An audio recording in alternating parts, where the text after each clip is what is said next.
തിരുവനന്തപുരത്ത് നിന്ന് അർജുൻ രാജും കോഴിക്കോട് നിന്ന് അനൽക്കയും നമുക്കിപ്പം ചേരുന്നുണ്ട്. ആദ്യം അർജുനിലേക്ക് പോവുകയാണ്. അർജുൻ, ഗവർണറായിരുന്ന ആരിഫ് മുഹമ്മദ് ഖാനുമായി എങ്ങനെയായിരുന്നോ ഒരു ഏറ്റുമുട്ടൽ SFI നടത്തിയത്, ആ രീതിയിലേക്ക് സർവകലാശാല വിഷയത്തിൽ സർക്കാർ ഗവർണർ ഏറ്റുമുട്ടലിലേക്ക് പോവുകയാണ് നിലവിലെ കാര്യങ്ങളൊക്കെ. ഇന്ന് 2 മണിക്കൂർ നീണ്ട സമരത്തിനൊടുവിൽ CPIM സംസ്ഥാന സെക്രട്ടറി സർവകലാശാലയിലെത്തി സമരക്കാരെ അഭിസംബോധന ചെയ്തതോടെ സമരത്തിന് CPMന്റെ പൂർണ്ണ പിന്തുണയും നൽകിയിരിക്കുകയാണ്. ഗവർണർ സർക്കാർ പോര് പുതിയ തലത്തിലേക്കാണോ? ഇന്നത്തെ പ്രതിഷേധത്തെ നമുക്ക് എങ്ങനെ വിലയിരുത്താം അർജുൻ? വലിയ ഒരു രാഷ്ട്രീയ പോരാട്ടമായി തന്നെ ഇപ്പോൾ മാറിയിരിക്കുകയാണ് ഗവർണറുമായി CPMനും സർക്കാരിനുമൊക്കെയുള്ള വിഷയം.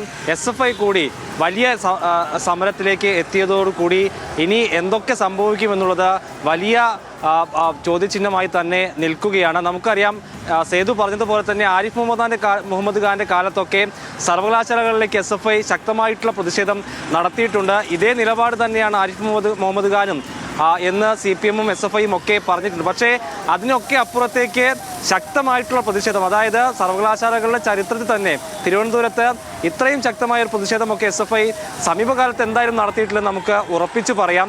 ആ രീതിയിൽ വൈസ് ചാൻസലറുടെ ചേംബറിന് അടുത്ത് വരെ എത്തി ശക്തമായ പ്രതിഷേധമാണ് SFI നടത്തിയത്. പോലീസൊന്നും ഈ രീതിയിൽ കണക്ക് കൂട്ടിയിരുന്നില്ല.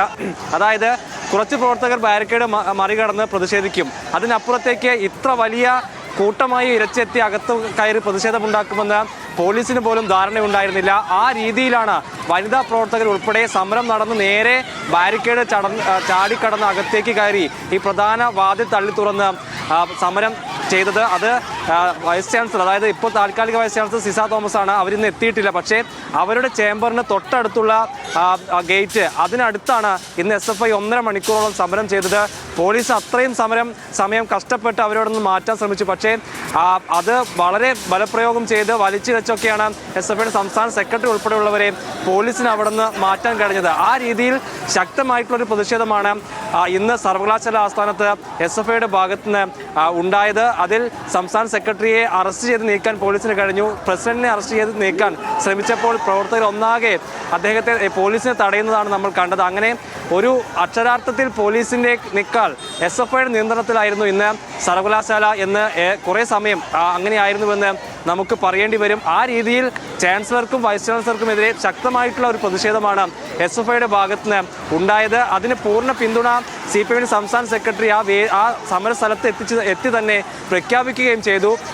ഈ ഗവർണർ അല്ലെങ്കിൽ ചാൻസലറായിട്ടുള്ള ഗവർണർ എടുക്കുന്ന ഇത്തരം തോന്നിവാസങ്ങൾക്കെതിരെ ശക്തമായിട്ടുള്ള പിന്തുണ SFIയുടെ സമരത്തിനുണ്ടാകുമെന്ന് CPMന്റെ സംസ്ഥാന സെക്രട്ടറി തന്നെ പ്രഖ്യാപിച്ചു കഴിഞ്ഞു. അങ്ങനെ എല്ലാ തരത്തിലും ഇടതുപക്ഷം ഗവർണർക്കെതിരായും സർവകലാശാലകളിലെ ഇത്തരം സംഘപരിവാർ നീക്കങ്ങൾക്കെതിരായും ശക്തമായ പ്രതിഷേധത്തിന് തയ്യാറായി കഴിഞ്ഞു. മറ്റന്നാളും രാജ്ഭവനിലേക്കാണ് SFIയുടെ മാർച്ചുള്ളത്.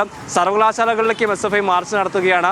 അങ്ങനെ ഈ പ്രതിഷേധം ഇതും കൊണ്ട് അവസാനിപ്പിക്കുകയല്ല, ഇത് കൂടുതൽ ശക്തമായി തന്നെ സർക്കാരും ഗവർണറും തമ്മിൽ പുതിയൊരു പോർമുഖം തുറക്കുന്നു എന്ന കാര്യത്തിൽ സംശയമൊന്നും തന്നെയില്ല. ഇന്ന് കേരള യൂണിവേഴ്സിറ്റിയിൽ കണ്ടതിന് ഏറെക്കുറെ സമാനമായ കാഴ്ച നമ്മൾ കാലിക്കറ്റ് നിന്നും കണ്ണൂരിൽ നിന്നും കണ്ടിരുന്നു. അനൽക്കയോട് നമുക്കിപ്പം, അനൽക്ക, ഞാൻ ഈ പറഞ്ഞ പോലെ കേരള യൂണിവേഴ്സിറ്റിയിൽ കണ്ട കാഴ്ചകൾക്ക് സമാനമായിരുന്നു ഇന്ന് കാലിക്കറ്റ് കണ്ട കാഴ്ചകളും. സർവകലാശാല വൈസ് ചാൻസലറുടെ ഓഫീസ് വാതിൽ തകർത്ത് അകത്ത് കടന്നുള്ള ഒരു പ്രതിഷേധമായിരുന്നു. സമരക്കാർക്ക് അവസരം നൽകുന്ന പോലീസിനെയും നമ്മൾ അവിടെ കണ്ടു.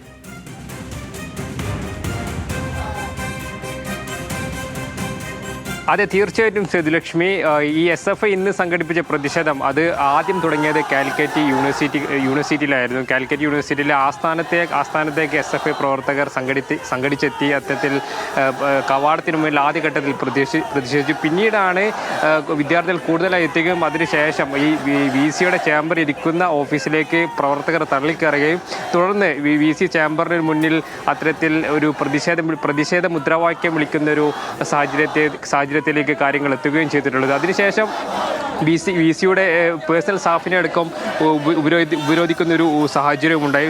അതിനുശേഷമാണ് പിന്നീട് ഏകദേശം 2 മണിയോട് കൂടിയിട്ട് VCയുടെ തന്നെ ഔദ്യോഗിക വസതിയിലേക്ക് SFI പ്രവർത്തകർ ചാടിക്കടന്ന് അവിടെ പോയി മുദ്രാവാക്യം വിളിക്കുന്നൊരു സാഹചര്യം ഉണ്ടായിട്ടുള്ളത്. കൂടാതെ ഇതുമായി ബന്ധപ്പെട്ട് കാലിക്കറ്റ് യൂണിവേഴ്സിറ്റിയിൽ കഴിഞ്ഞ തവണ മുൻ ഗവർണറായിട്ടുള്ള ആരിഫ് മുഹമ്മദ് ഖാൻ എത്തിയ സമയത്തും അത്തരത്തിൽ പരിപാടിയിൽ പങ്കെടുക്കാൻ കാലിക്കറ്റ് യൂണിവേഴ്സിറ്റിയിൽ എത്തിയ സമയത്ത് വലിയ രീതിയിൽ പ്രതിഷേധങ്ങൾ ഉണ്ടായിരുന്നു. അത്തരത്തിൽ ബാനറുകളടക്കം ഉയർത്തിക്കൊണ്ടാണ് SFI കാലിക്കറ്റ് യൂണിവേഴ്സിറ്റിയിൽ SFI ഈ ആരിഫ് മുഹമ്മദ് ഖാൻ അത്തരത്തിൽ പ്രതിഷേധിച്ചത്. അതിനുശേഷം പിന്നീട് അദ്ദേഹം എന്ന സമയത്തും ഇദ്ദേഹത്തിനെതിരെ ആരിഫ് മുഹമ്മദ് ഖാനെതിരെ അത്തരത്തിൽ പ്രതിഷേധമുണ്ടായിരുന്നു. അതിനുശേഷം കാലിക്കറ്റ് യൂണിവേഴ്സിറ്റിയിൽ ഈ സാവർക്കർക്കെതിരെ SFI ഉയർത്തിയ ബാനറുമായി ബന്ധപ്പെട്ട് രാജേന്ദ്ര വിശ്വനാഥ് ആർലേക്കർ അത്തരത്തിലൊരു പ്രസ്ഥാനം നടത്തുകയും ചെയ്തു. അതിനുശേഷമാണ് കാലിക്കറ്റ് യൂണിവേഴ്സിറ്റിയിൽ SFIയുടെ നേതൃത്വത്തിൽ ഇന്ന് വലിയ രീതിയിലുള്ള പ്രതിഷേധമുണ്ടായത്.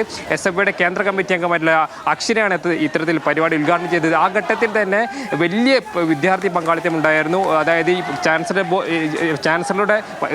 വൈസ് ചാൻസലറുടെ നെയിം സ്ലിപ്പ് പ്രദർശിപ്പിച്ച ബോർഡിന്മേൽ പാദസേവ അല്ലെങ്കിൽ അത്തരത്തിലുള്ള ബോർഡടക്കം തൂക്കിയിട്ടാണ് ഈ SFI പ്രവർത്തകർ ഇതുമായി ബന്ധപ്പെട്ട് പ്രതിഷേധം രേഖപ്പെടുത്തുകയും ചെയ്തിട്ടുള്ളത്. ഇതുമായി ബന്ധപ്പെട്ട് വലിയ രീതിയിലുള്ള പ്രതിഷേധം വിദ്യാർത്ഥികളുടെ ഭാഗത്ത് നിന്നുണ്ടായി, വലിയ പങ്കാളിത്തമുണ്ടായി. പോലീസിന് ആദ്യഘട്ടത്തിൽ പ്രതിരോധിക്കാൻ കഴിഞ്ഞെങ്കിൽ പോലും പിന്നീട് കൂടുതലായി വിദ്യാർത്ഥികൾ സർവകലാശാലയിലേക്ക് എത്തിയെങ്കിൽ പോലും വിദ്യാർത്ഥികൾ പിന്നീട് പറഞ്ഞതുപോലെ പണ്ട് ആരിഫ് മുഹമ്മദ് ഖാൻ ഇവിടേക്ക് എത്തി, പിന്നീട് അദ്ദേഹം മിഠായി തെരുവിലൂടെ SFIയെ വെല്ലുവിളിച്ച് നടക്കുന്ന കാഴ്ചകളൊന്നും കേരളം മറന്നിട്ടില്ല.